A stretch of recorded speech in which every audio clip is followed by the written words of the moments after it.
You may have read my abstract in the booklet. I actually have my abstract on a slide, but I'll just take a few highlights because you can read it. But it is a privilege to present Dr. Lillehei. And you can actually just look at his photographs, and you look in those eyes, and you can see he's a remarkable person, very affable person, one you would never turn down the opportunity to sit down and have a beer with him.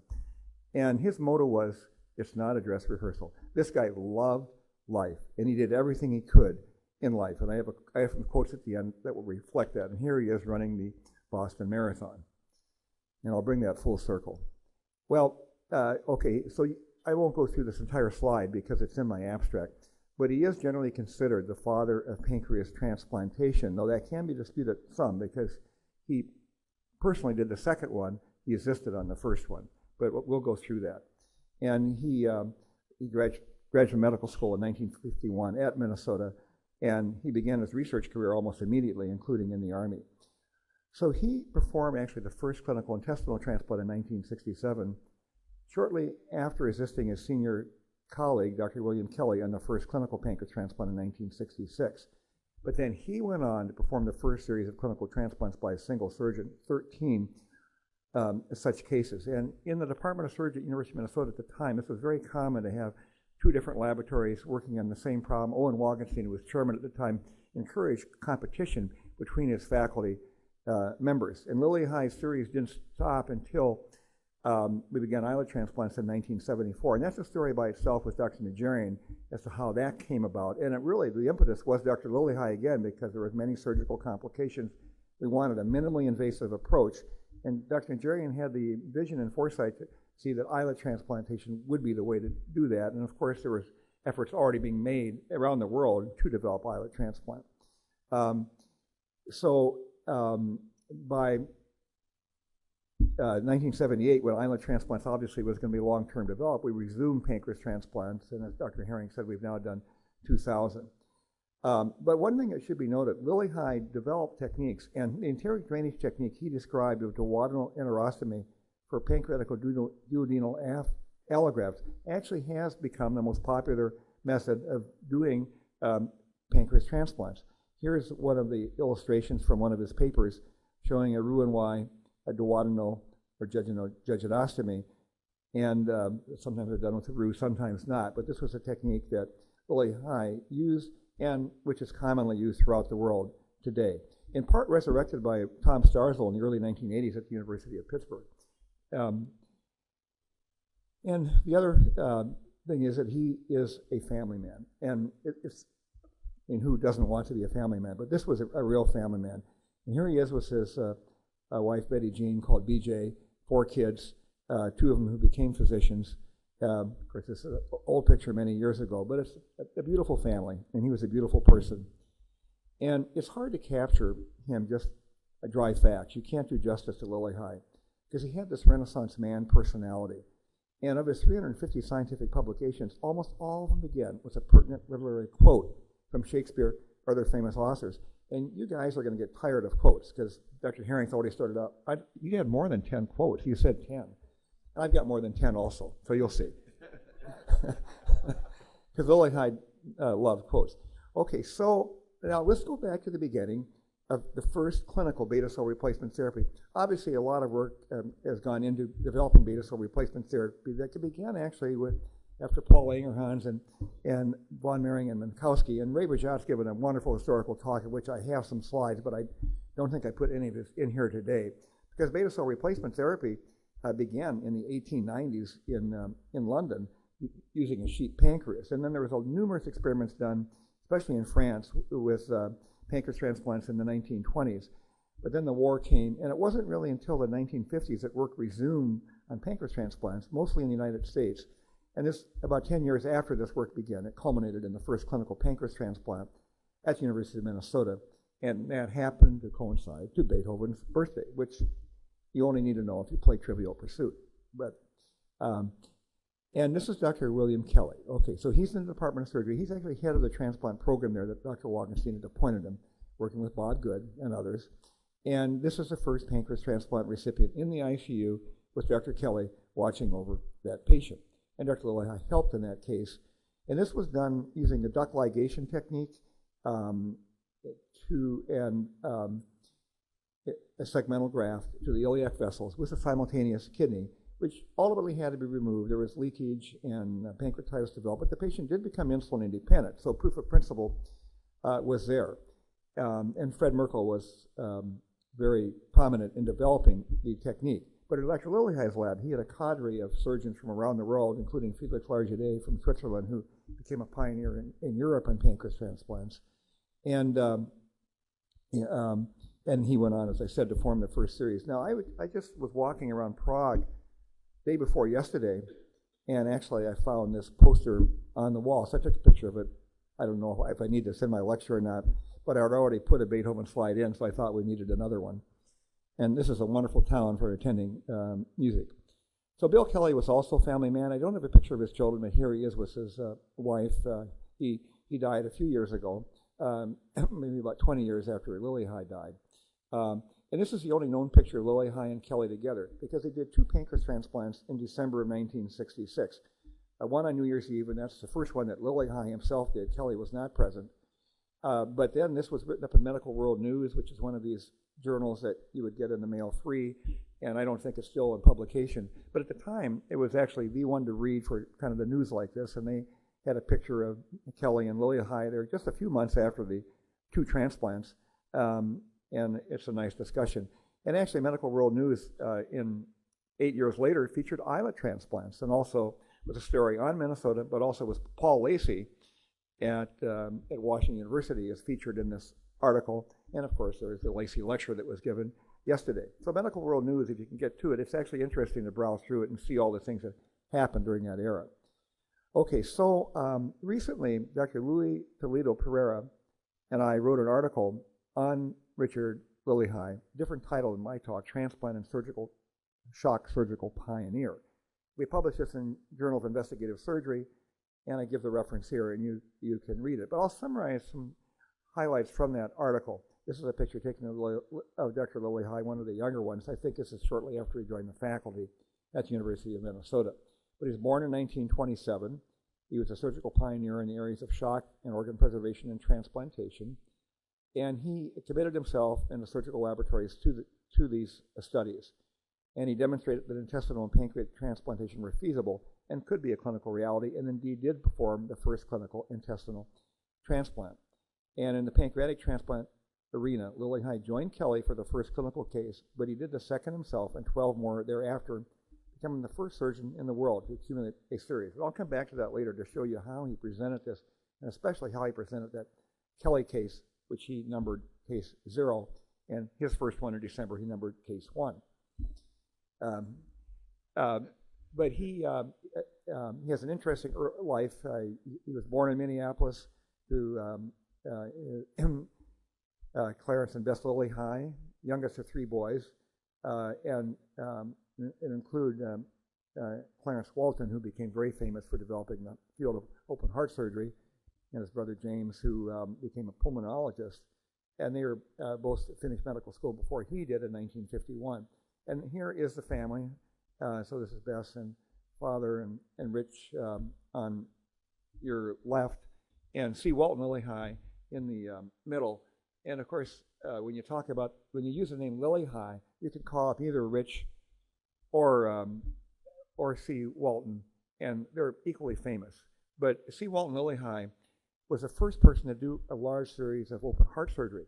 When they developed cross circulation, parents to their children, and then the bubble oxygenator in the early 1950s, C. Walton did daily open heart surgery on children that came from around the country. And actually, people were stunned that you could do that, because they was thought, well, a few patients can have this done. It's very difficult to do. Mayo Clinic was trying it. University of Pennsylvania was starting it. And Lillehei just kind of did as a routine. He came every day, put every stitch in just right, and that was the real start of modern, large volume open heart surgery. Well, these are a few quotes from our article.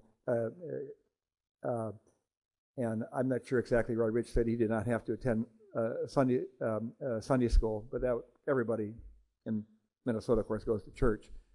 His mother, Bess, actually would play the piano at the major department store downtown. And Rich himself then played the piano. I think I might have a picture of him doing so. He went to school there in the Minneapolis or the suburbs, and then he graduated magna cum laude, and he studied chemistry, history, and economics, and developed an interest in history and philosophy that shows in his articles, and I'll show you. And he graduated first in his class from medical school. Then he did an internship at the Minneapolis General Hospital, and then after that, he began a surgical residency under Owen Wagenstein, who is a legend among himself. And Owen Wagenstein was a person that was really a giant in the field of surgery. His successor was Dr. John Najarian, and it's very hard to succeed a giant. So that actually have two giants in a row is unusual, but that was the case. He married Betty Jean, called BJ, in 1952. She's Danish. And then they had their 4 sons, and 2 of their sons are physicians, one a cardiac surgeon, Ted, and John's an anesthesiologist. Here I show their picture again. But Rich Lillehei did many things. I love this picture. It really shows it. I mean, you can see, this is a guy you would like. Wouldn't you love to get on that boat with him? It's just fun. He was a fun person. And he and BJ were very close. I mean, you see these couples, you're almost jealous. They love each other so much. And that was the case with Rich and BJ. And she's still alive. And I might mention that Rich's nephew organized to support this lectureship. There is BJ, and this is probably, I'm not sure, it might be Halloween. I'm not sure. But they did fun things, and they were just fun people. Well, okay, so Rich continued his surgical education as a resident. It took him 7 years to complete it. That's not unusual in Minnesota. Some took 9, some took 11 years at Minnesota under the Wagenstein program because the main thing was to focus on research. But he went to the military. Of course, he had signed up for the plan because of the Korean War, and he fortunately was assigned to Walter Reed Army Hospital where he could do his work on shock, which was pertinent to the Army, of course. So his major interest coincided with what the Army wanted. And then he returned. He did a year of thoracic cardiac surgery, and he joined the faculty in 1960. And he also received his PhD in physiology that year on his work on shock. So MD, PhD, trained in both general surgery and cardiothoracic. And there were others at that era who also would have multiple degrees such as that, but it's an accomplishment. And then he became professor of surgery 6 years after he joined the faculty, which is a meteoric rise. And he was a prototype of a translational research physician and surgeon. These are a few pictures shown here. You can see his desk and study in the upper left. And then he had 1 foot in the laboratory, 1 foot in the clinic. And you can see him looking at X-ray, being with a patient in the recovery room, in the operating room. And then I love these pictures of him in the laboratory with his dog. He's kind of showing off. You can see his gleeful expression as he shows off a dog who, I'm not sure what this dog had, either survived shock or had a pancreas transplant. But personality is not everything, but Rich had it in spades. And his clinical rounds, you would want to go to them. Sometimes rounds are kind of boring, and it's nice outside, you want to go out and get to the tennis court. You're making rounds with Rich. That's all you wanted to do. And again, as Bernard mentioned, that's who I learned to shun evidence-based medicine. You're a Luddite if you're doing evidence-based medicine because you're stuck. It'd be like saying, well, outdoor plumbing works so good. I'm not sure if it's evidence-based. It works. Indoor plumbing, I'm not so sure about it. And that's really what evidence-based medicine is. It's still outdoor plumbing. And the learning spirit he inspired resulted in an ever-increasing number of physicians in training. They came from around the world. And Rich, though he was a young person in that, he had this presence, this command, and everybody could see this is a person you will learn from. His brother, C. Walton, was the same way. Everybody wanted to go on rounds with him. Well, so he did both cardiovascular and abdominal surgery, and everything he did was totally intertwined with surgical research in the laboratory. So he continued his studies on shock and also his studies on organ preservation and transplantation, starting with the intestine and then the pancreas. And the dynamism with which he produced so many notable clinical and surgical research first is captured in the beautiful papers he wrote. He was a wonderful writer. When you read his papers, they're actually sort of poetic. And he sprinkled them with the quotes of literary giants. And I'm just going to give a few examples, because if you look on all 350 papers, probably in 90% you're going to find pertinent quotes. Let's see, it must be later I show that. well, his laboratory was interesting. Do you have a glass of water? Sorry. And he, the University of Minnesota, like many of the intercity universities and schools, the university would buy property, they'd buy a house, et cetera. So they bought a house right next to the hospital, and they turned it into the laboratory for Lillehei. And it was still there when I was at medical school, a medical student, and you could climb up the outside stairs, the upper room, and in there they had a laboratory, and it was just kind of sitting right next to the hospital, and it was, and he was doing noticeable research in a noticeable place on shock preservation and organ transplantation. So this constant movement of fellows and residents and medical students and visiting scholars going in and out of that house, like a house of ill repute, and it wasn't, of course. So Lillehei did not perish from lack of publications. He did perish prematurely, but of his 356 publications, the first was in 1953 in gastric resection, 2 years before his first paper on shock. And then he had numerous abstracts, numerous presentations around the world, and his scholarship really would have been enormous had he not unexpectedly died in 1981, at the age of 53, while jogging on Sanibel Island, Florida, training for the Boston Marathon. He tripped while running, pitched into a sand ditch where he suffocated from aspirating sand particles. When they did an autopsy on him, his tracheobronchial tree was full of sand.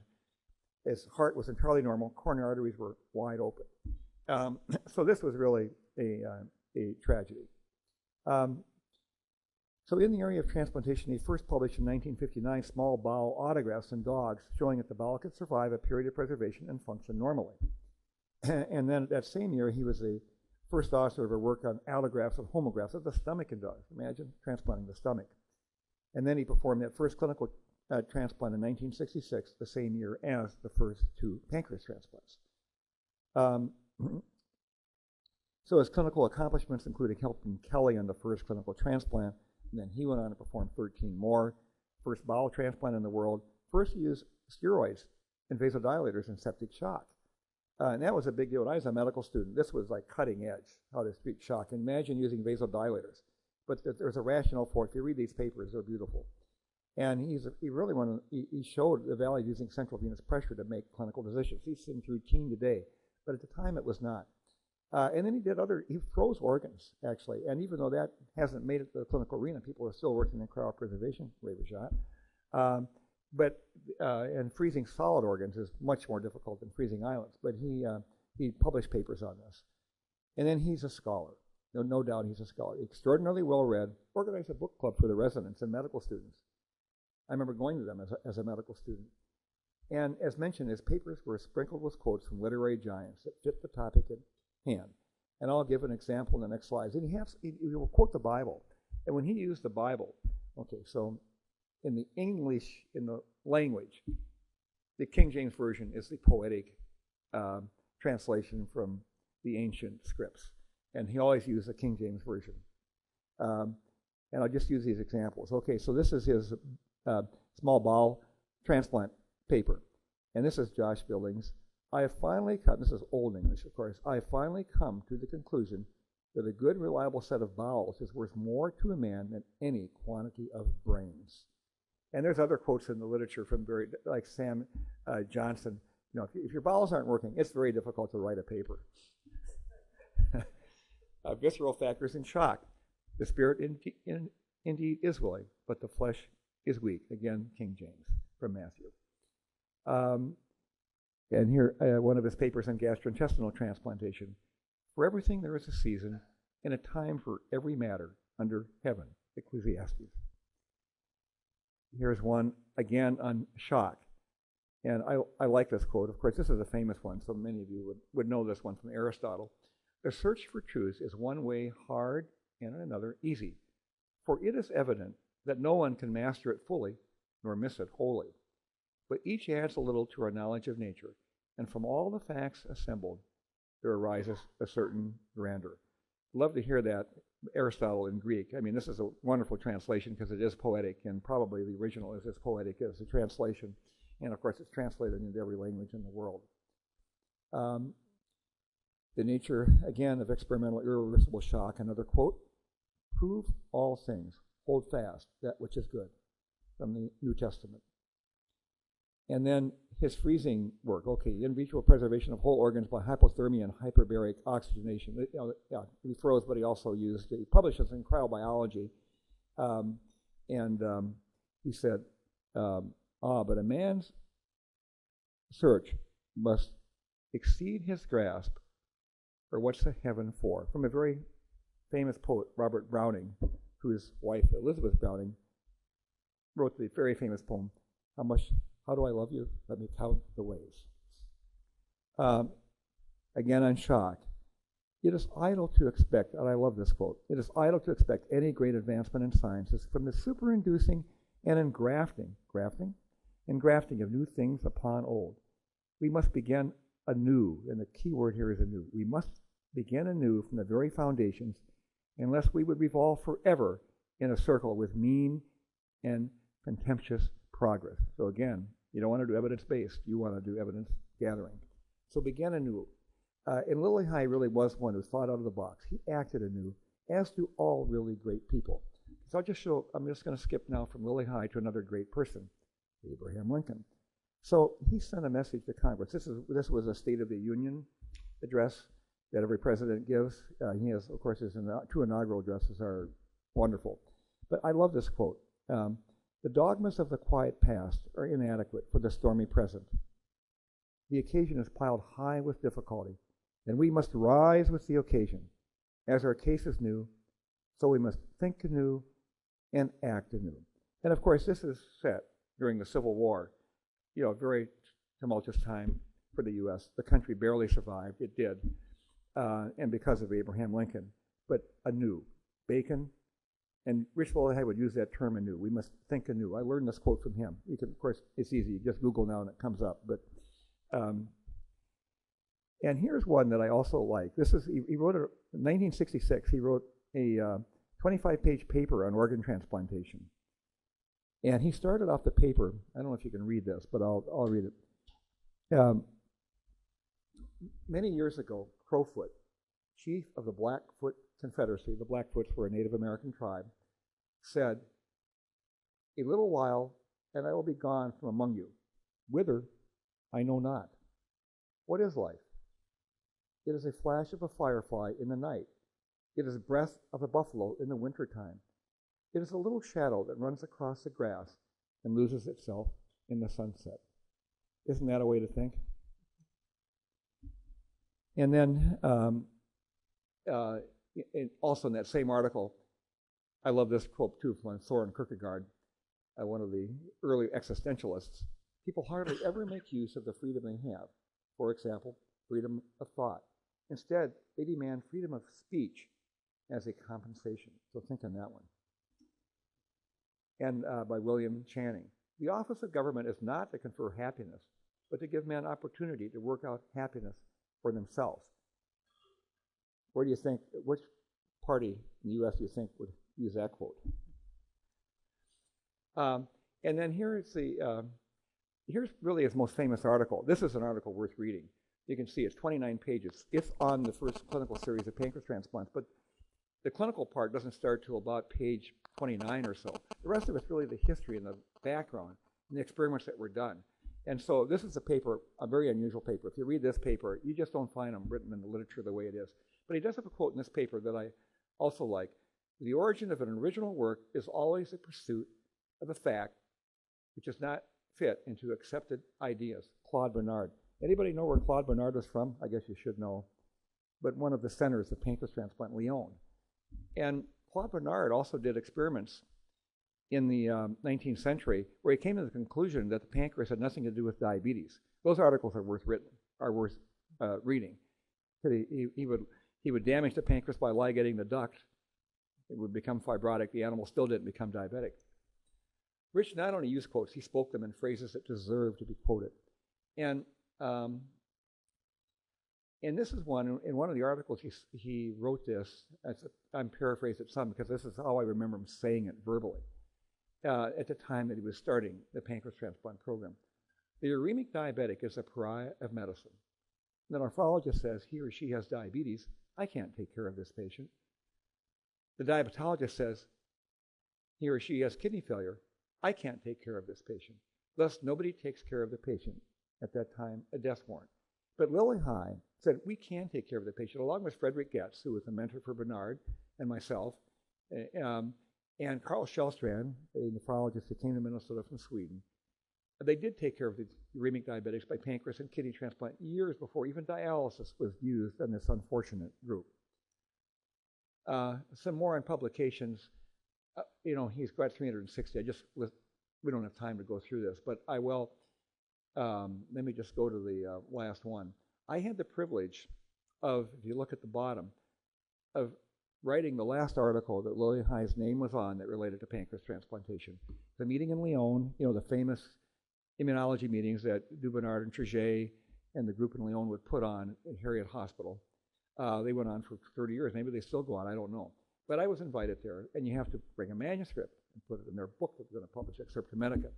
So what they hadn't really written up was the details of the pathology. And Anne Marie Carpenter, who worked in the anatomy department, had really studied these pathology very well. So I went over there, we went through it, and able to write this article on the pathological observations where the uremic patients would not reject the pancreas and the non-uremic patients did. And that's his last publication on the pancreas transplant. It was a privilege to be able to do that with Rich 3 years before he died. And again, this is the article that I mentioned, the pancreatic duodenal allotransplant experiment. This is one everybody should read. It's in the beta cell replacement field. Because he talks about islets here too. It's not just pancreas, it's islets. His first figure one was the Banting and Best paper, the famous paper on pancreatic extracts. He showed the technique of transplantation in dogs and how to handle the exocrine secretions. He showed the course of the dog with the glycemia and insulin, et cetera, measured. And he did portal drainage. So this is published in 1960. We all think, okay, portal drainage. That came in afterwards. He actually compared portal and systemic drainage. And here is his comparative studies on dogs with systemic or portal drainage. Again, I won't go over the details. He published in here the photomicrography of a canine pancreatic allograft showing the characteristics of rejection, and also showed in the duodenum, and they were concordant. We just had an art talk on that today. And he developed a preservation machine for the pancreas transplant. And he developed a pancreatic function testing machine in vitro. Again, I can't show all his results. And he would show a course again of the dog with preservation, et cetera. And then you come, not till figure 16, you get to clinical. So the first 15 figures are everything else. And then he used this technique of cutaneous duodenostomy for the first 4 cases. And then he puts the course of the patient and their glucose and insulin levels, biopsies, or if they lost the graft. And here he shows discordant histopathology with the pancreas not showing rejection while the kidney did, which led to some conclusions that probably aren't correct today. Well, I'll show them.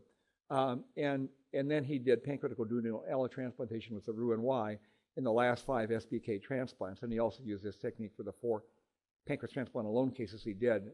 1 were uremic and 3 were not.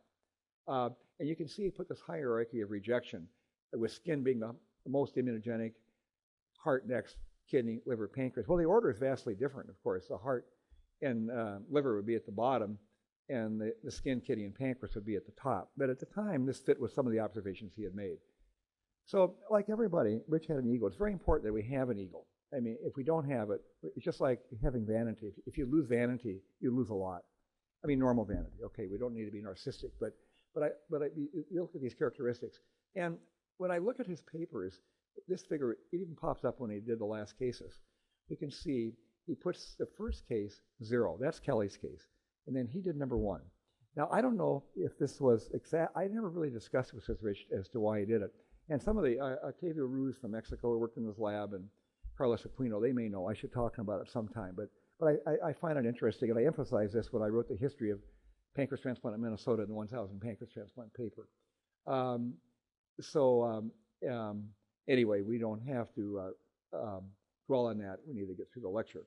So Richard Lillehei, the man. Well, he's a kind, generous, and positive man. His love of life was clearly reflected through his professional and family life. He was a committed and wonderful member to medical students and residents. I'm fortunate to have him in both rows. I've had 4 important mentors in my career. He is one of the 4. The first one, Rich Lillehei. The second one was Bob Good, as Bernard mentioned. And the third and fourth are Dr. John Najarian and Dr. Richard Simmons, who I wouldn't be a transplant surgeon without them. And Rich taught by example to be calm and deliberate in the operating room and not to accept dogma. He really thought out of the box during the operating room. And he was very kind to the residents, and he recognized so much about the human condition that would come out. I mean, you would realize that this person could have been a psychiatrist. At the weekly grand rounds, Lillehei was one of many prominent faculty members who could clearly defend the reasons for his decisions. He would get criticized because he did things out of the box. People would look, what, you did that? You know, and people would be very kind of askance at him, and then he would sit and explain why he did that. And you sit down and you say, okay, that makes sense. He called a card. He would interact with other faculty members. He wouldn't let them get away with some excuses for their complications. And he was honest as the day is light. Well, when he died at age 53, the surgical world, especially the shock and transplant community, was really dealt a blow. And it affected the University of Minnesota surgery program, no doubt. And it's a great program. Dr. Najarian and Dr. Simmons were there at the time, others. But missing, when you would come to grand rounds, it was like, what happened? You know, I mean, it really took some of the life out of it. With his loss, we are less than we were. Of course, no one is indispensable, but giants come along only rarely, and Rich was a giant. And a giant you'd want to sit down and have a cup of coffee with or a beer. So Lillehei's life was short, but not unfulfilled. It is not the length of life, but depth of life that counts, by Emerson. And here, again, my favorite, I think the quotes from Lincoln, you could go on and on and on, like Mark Twain. And in the end, it's not the years in your life that count, it's the life in your years. And Abraham Lincoln was 56 when he died, only 3 years older than Rich Lillehei. I have this collage of pictures. Let me see. I think he's there playing the piano. Oh yeah, you can see him in the lower panel playing the piano. And some of these I've already shown, and some I have not. You can see him with the extended family, and he was named Minneapolis's among the top young men. And he actually got arrested in Minneapolis for skating on Lake of the Isles during thin ice. They put a sign out saying, thin ice, do not skate. And he skated. So there's Rich Lillehei again running the Boston Marathon, taking steps. And I'll finish the lecture just with a few more slides to show what happened after Rich, because you mostly know that story. I think many of you do not know the story of Richard Lillehei as I've depicted it today. But he took a step. Now, I love this place. This is Ephesus in Turkey, the Greek city that Paul came to and wrote 2 letters to first, of the Ephesians. This is the library in Ephesus. Wouldn't you love to be in the library in its heyday? It'd be like being at Alexandria. And outside the library, as you go through and go to the Roman amphitheater, there's this imprint in stone on steps. And Dr. Herring uses a different illustration on steps, where you have to climb steps. But I like this one. And Kelly and Lillehei took the first step. Lillehei kept running for as long as he could. And then others picked up the steps, many of whom are in this room, but not all. So we have these early events after Lillehei. Wiedemann and Tellis at Montefiore, New York, they did urinary drainage with the ureter. Largede in Zurich and Groth in Stockholm began doing enteric-drained pancreas transplants. And then Dubinard, very innovative guy, as you know, duct injection. And he did what Claude Bernard had shown in rats, that if you inject the duct, they don't become diabetic. So pancreas doesn't have anything to do with diabetes. Wrong conclusion. When I talked to Max, he actually didn't know about what Claude Bernard had done. So it's kind of fortuitous that they developed duct injection technique in Lyon more than 100 years after Claude Bernard had injected ducts, not even knowing that Claude Bernard had done it. And then we began at Cambridge, MacArthur and Collin that did duct injection. And then we began our series. We actually, well, does duct injection, do you need to do it? We actually do it open duct grafts, just the opposite of duct injection. And actually they worked. They worked very well in dogs and pigs, and about half of them worked in humans. And our very first one functioned for 17 years until she was thrown off a horse and died. And then very important, okay, so this is actually 1 year before Lillehei died. This symposium in Lyon, published in Transplant Proceedings, organized by Jules Treget, nephrologist, and Max Dubinard, the surgeon, who worked together to really forward the field of pancreas transplant unbelievably. There they are. There's Max and Jules. Jules has died. Of course, Max is still going strong. Face transplants, hand transplants, politician. Can't keep him down. Many things were published in this book in 1980 in the Transplant Proceeding. It's worthwhile looking at. The famous picture. I don't know why I've got my hand out like that, but this was all taken with my camera. I had a Nikon camera at the time. I'd give it to anybody who would take a picture trying to get everybody in. You can see Rob Corey there, Hans Bringer next to him, Vivian Tellis, Paul McMaster, Richard Dickerman, myself, Carl Groth, and I'm not sure the other two there, and then Roy Collin. 57 pancreas transplants were known to be done at the time. There were a lot more because we got them when we started the registry. So it wasn't just 57 by 1980. There were some more. But, of course, shortly thereafter, the volume increased. And it would take many pictures to show the founders of that community, the beta cell replacement community. I just put a few names here. Of course, they're always so generous to mention me, and I should mention them, and I've forgotten probably many people I could put on. But I've got pictures of almost everybody. You can see some of them here. Dr. Najarian there in the top middle actually really was fundamental for developing the Islet program at Minnesota, and it's really because of Rich Lillehei. He said, we have to put Rich out of business. He said, we have to get something better. We can't let these patients suffer the way they are with this pancreas transplant operation. And over at Anatomy, they're doing islet isolation. Go over there and find out what they're doing. Let's start a program. He thought we'd be doing islet transplants in 2 years. Well, it took us 3 years. And then we went back to pancreas transplants. But you can see the people here, Walter Land, Carl Groth, Roy Collin, Hans Salinger, of course, McKelp Prieto, Bill Kennedy, Mike Maurer, who did secondary complication work, Jean-Paul Stifley, who helped us get the registry off the ground, and of course Angelica and Rainer Grusner, who have made so many contributions, and Angelica is here presenting, Jimmy Light, Dixon Kaufman. I mean, you just can't show them all. There is a place where I do have a picture of almost everybody who is a pioneer. So this is the 40th anniversary of pancreas transplant when we held a meeting at the University of Minnesota, and I can send this picture to anybody who wants them. But and you can see Tom Starzl there in the front. Tom played a very prominent role also, especially in resurrecting enteric drainage. And so, but I don't have time to go through it. I will say, since that Lyon meeting, of course, pancreas transplants took off. We organized a pancreas transplant registry at the time. And then Angelica Grusner joined the faculty at the University of Minnesota in 1991. She'd been there 87 to 89 while Rainer was a fellow. They were in Germany for 2 years, came back.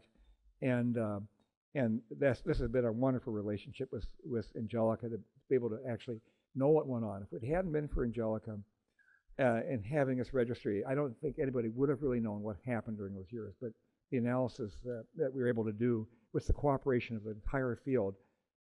Now the registries are organized. You have the Eurotransplant and you have the UNIS and that. But at the time when we started in 91, nothing was really organized except what we did.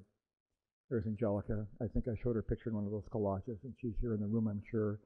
And she's shown recently, like this is, for example, looking at 5-year pancreas graft function, how the gap is narrowed between solitary to SBK, and you can see the trend. They will merge at some point. These are the results today, and 78 to 80% 1-year graft survival rates for any of the categories, and patient survival well over 90% in all the categories. So I would say beta cell replacement therapy, Rich Lillehei, read that 1970 article because he certainly talks about islets. And there was a lot of work done on it in the early, people were doing pancreatic fragments even in the 1930s or 1890s.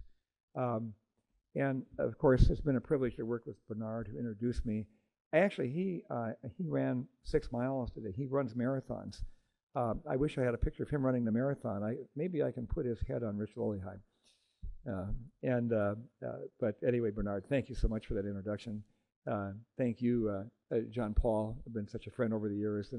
And John Paul wrote one of the very first articles that we wrote in the registry showing the effect of HLA matching and DR matching. And we can all cross the finish line with Rich.